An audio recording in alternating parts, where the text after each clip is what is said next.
Welcome to Let's Talk It Out. I am Daphne Harris and welcome to my channel.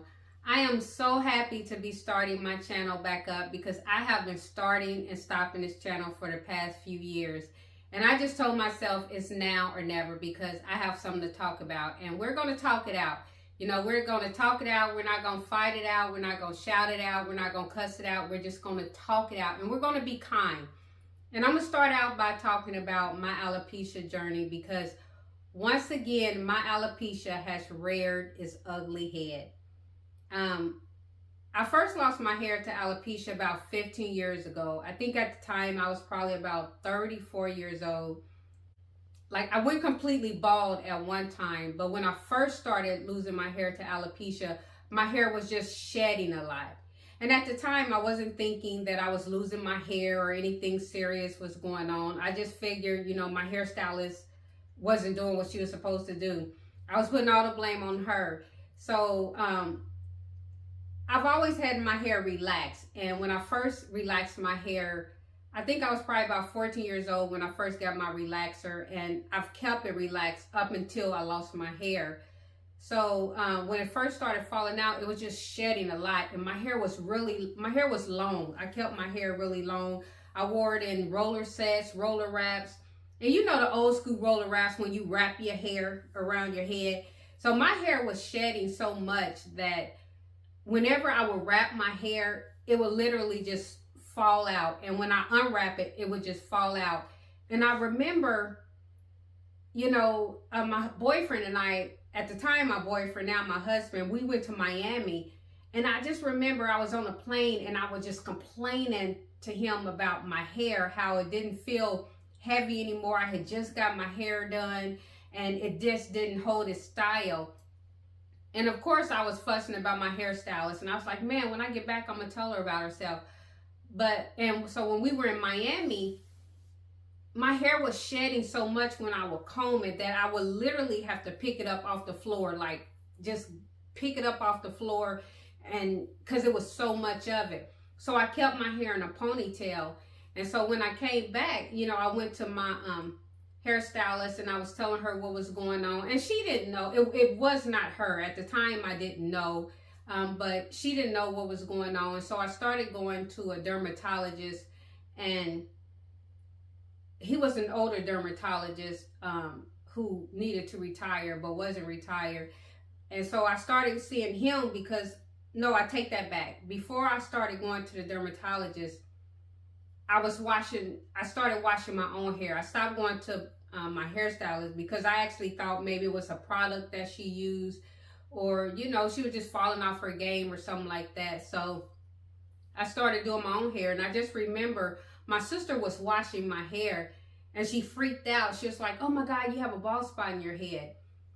And it was probably about the size of a $50, like a crisp, clean bald spot.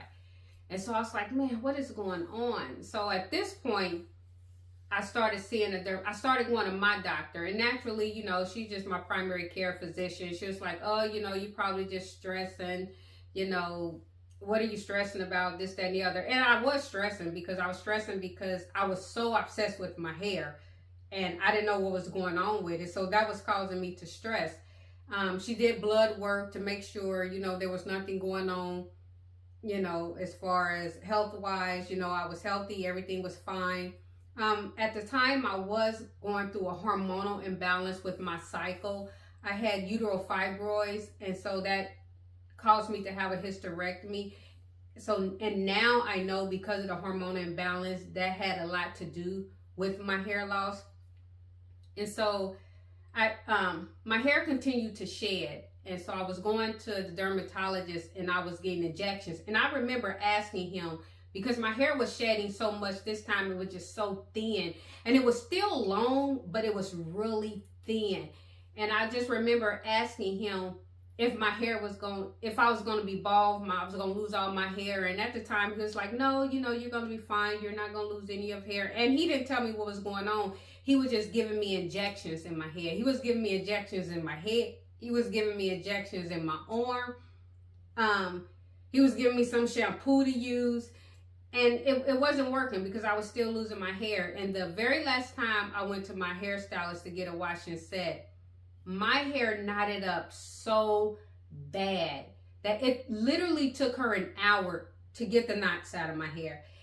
And by the time she got finished, my hair was just paper thin. Like you can literally see through my hair because that's how thin it was. And she just pretty much said, you know, I'm not going to be able to do your hair anymore, you know, because something was going on. She didn't know, I didn't know.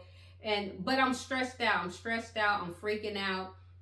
And because now I'm really losing my hair to where like there's nothing up there. So I was always wearing a hair scarf. At one point, I would keep my hair in a ponytail because I had spots all through the middle of my hair. So I kept my hair in a ponytail, but it was nothing there. And so my sister was telling me about a dermatologist that she heard about who was really good. So I ended up going to him. And I just remember sitting in his office and I was boo-hooing. I just lost it right there in his office. And I hadn't even been seen into the, he hadn't even called me into the room yet. So when I got in there, you know, I just remember him saying to me, you know, right now, you know, he was pretty much telling me that, you know, I was going to lose my hair. And he was like, by the time this process, you'll be completely bald, because he told me that it tends to run its course for about 6 months. And at that point, I didn't have any hair and it wasn't finished falling out. And so he diagnosed me with what he called telogen effluvium. And he did tell me my hair was going to grow back. But he did not give me any injections at the time because it was just too extensive. He would have been injecting me all over my head. So he did put me on steroid injections. I was taking biotin and zinc. And by this time, I was completely bald. And so I started having to wear a wig, which was really messing with my self-esteem because I've never worn a wig before. And, you know, so much stuff go through your head having to wear a wig, you know, the insecurity. And I didn't like it at all. I didn't like it because it just felt like a costume to me. And wigs look great on other people. I just didn't want to have to wear one because it's just not something that I've ever been through. So I just wore wigs until my hair started growing back. Now, when I went to work, I always wore like a silk hair scarf because I didn't want to always keep my head covered. I felt like I needed to have my scalp to breathe so that it continued to be healthy. So then my hair started growing in, and it grew in really healthy, and it grew really big. Like I always kept my hair, like I would do like twist styles. My hair was healthy. It didn't give me any more problems after that, and it just continued to grow. And at one point I was afraid to cut it because, you know, as women, we get bored with one style, we want to go to the next. And I was afraid to cut it because I was like, man, you know, what if I get another bald spot? At least if I have hair on my head, I can keep it covered. But then I started getting comfortable and feeling secure that my hair was in its healthy phase. You know, I was off the steroids. I wasn't doing the injections anymore. And my hair just really flourished and grew really big and healthy. So as the years went on, I kept my hair. I would cut it, wear it short. I would wear it big. I would iron it out. I kept it in protective styles. But I always had in the back of my head, in the back of my mind, of losing my hair again. And it wasn't something that I was stressing over, but it was always in the back of my mind. And I think it's because I remember watching Oprah. I want to say Oprah. She had a young woman on her show, a beautiful woman. She was a model. And I just remember listening to her talk about alopecia. And so, and I tuned in because, you know, I went through it and I wanted to hear what she had to say because at the time she was bald. And all I remember her saying is, and showing pictures of how she lost her hair, it grew back. She lost it again, it grew back. And so the last time she lost it, she just decided to stay bald. And from that point on, it was always in the back of my head, in the back of my mind that, man, you know, am I going to lose my hair again? Or what if I lose my hair again? And so, you know, and I say all that to say that I'm back here. once again, and I'm dealing with it. I'm trying to deal with it. But I didn't think that this go around, it would affect me the way that it have, because um, I'm dealing with it the same way as if this is my first time, like the insecurities and the self-esteem, the low self-esteem. And when I first started last year, my hair, I had a head full of hair. I had a nice afro because I had told my grandmother that I was going to let my hair continue to grow out. I wasn't going to cut it anymore because I just remember telling her, I was getting older, and at this point, I'm just going to let my hair grow out and do what it do. But a girlfriend of mine, she ended up getting highlights, and I wanted my hair highlighted because it was also starting, I'm of a certain age now where my hair is starting to gray. So I wanted highlights. But because I'm allergic to everything, and when I say everything, I am allergic to everything. And whatever she put in my hair, I had the worst reaction to it. And this was a totally different hairstylist, but whatever bleach or chemical she put in my hair, I just had the worst reaction to it, to where my hair instantly started changing. And I told my husband, I was like, my hair getting ready to start falling out because the texture was changing. And this was like in January. So probably around, March, April, I went to go get my hair braided because at this point, I hated the color, as a matter of fact. I hated the color. It was not highlighted. It was just dyed straight down the middle. So I hated it. So I kept it. So I went to get my hair braided because I was like, I just keep it in a protective style until this color grows out. And so I remember the young woman that was braiding my hair, she was like, she was like, oh, you have a bald spot.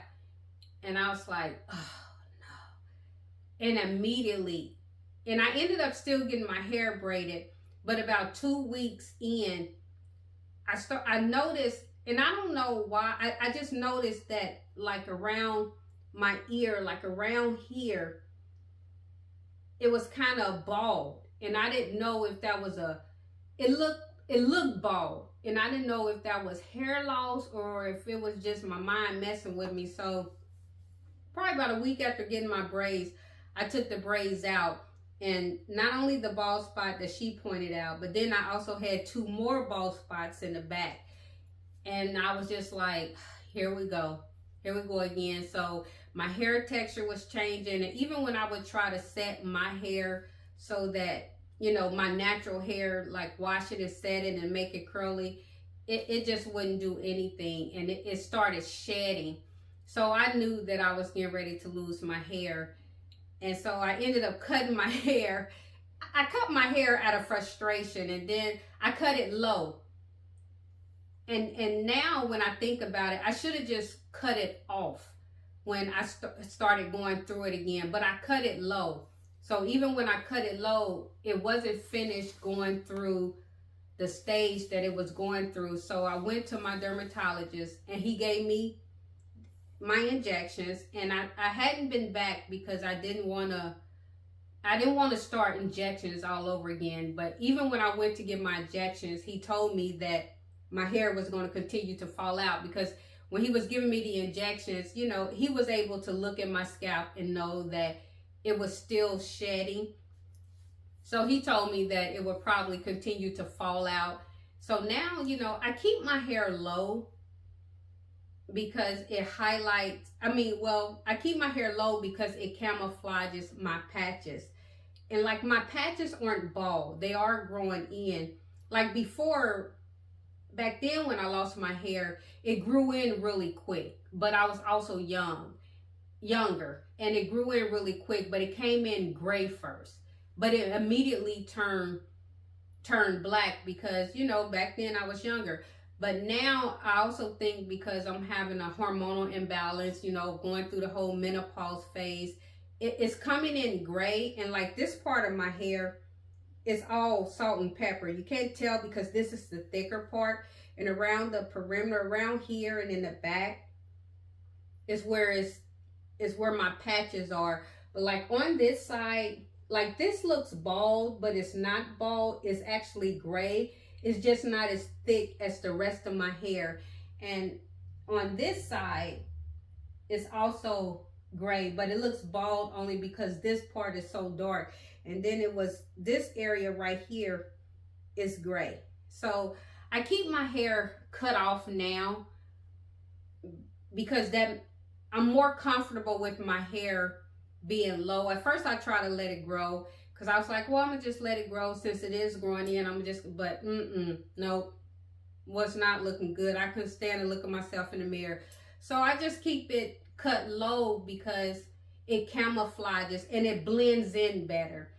And of course, you know, I want hair on my head, you know, and I'm gonna continue to wear it low because I'm trying to get more comfortable with wearing it low, going out in public wearing it low, because it makes me feel insecure. You know, the one thing I realize is that bothers me the most is because now I'm envious, and I've never been envious of anyone. Like I can see a woman and be like, oh wow, your hair is gorgeous, it's pretty, you know, whether it was long, whether it was short, no matter what the color was. But now when I see a woman and she has like a head full of hair, or it's nice, natural, or it's short, I'm envious. And that's the part that bothers me the most. And it makes me feel insecure when I don't have a fresh haircut, because I feel like this look like patches, you know, it makes me insecure when I go out because I feel like people are staring at my patches. And some people actually do think that, and I'm grateful. I am truly grateful, and I'm thankful that, you know, I didn't lose my hair from having some type of illness as far as chemo and radiation. I know I should be thankful, but this is my insecurity. You know, this is where God has me, and I'm trying to accept it. You know, when women choose to be bald and women accept being bald, those are two very different things. And I'm trying to accept it. And so, but it does make me feel insecure, and I'm trying to be more comfortable with it. You know, people will come up to me, like I was at the Oil Palace today, and you know, a woman was telling, she actually, and I was glad that she actually asked me, and not, instead of staring, but she asked me she just said, you know, was it bald at first? And so I told her no, and was telling her what happened. And she was asking me these questions because of what she was going through. And, you know, and she was like, you know, you look really good. I would never be able to wear my hair like that. She said that looks really pretty on you. And I hear that a lot. And I also understand it. You know, people tell me all the time, you know, you have the head for it, you have the face for it. And I always laugh. You know, I always say thank you when they tell me that. But I also laugh because at the end of the day, I don't have any other choice but to have the face and the head for it, because, you know, I just want to stay natural. I don't want to put on a wig. You know, sometimes I'm trying to get out of my comfort zone and try different things where, you know, I'm trying to start wearing hats, you know, like brim hats, the fashionable hats, or a baseball hat. You know, I just don't like to not look put together. And also sometimes, like my husband, he is always wearing hats. So when we go out for a cocktail and I have on a baseball hat, and then I look over at him and he has on a baseball hat, it makes me feel some type of way. And I don't know why it makes me feel that way, but it does. It's almost like I was telling him, because so many women are going through this, and men are going through this as well. And I don't know, it's just my mind, the way it works. Like I was joking to him, and I was like, you know, I don't want to go out with a whole bunch of bald head women. And I hope no one watching this get upset with me, but I just said it jokingly. But deep down I mean it. But you know, I'm trying to accept where I am. I'm trying to accept this journey. You know, at the end of the day, I want hair. You know, there are a lot of benefits to this hairstyle. Like this hairstyle literally looks good with any outfit. You know, I like to work out. I work out often. Now, you know, with this hairstyle, I can work out as much as I want, as long as I want. I don't have to worry about my hair getting messed up. You know, getting dressed to go out, it is so much simpler now. You know, But at the end of the day, I want hair. So, and I think all women would like to have hair.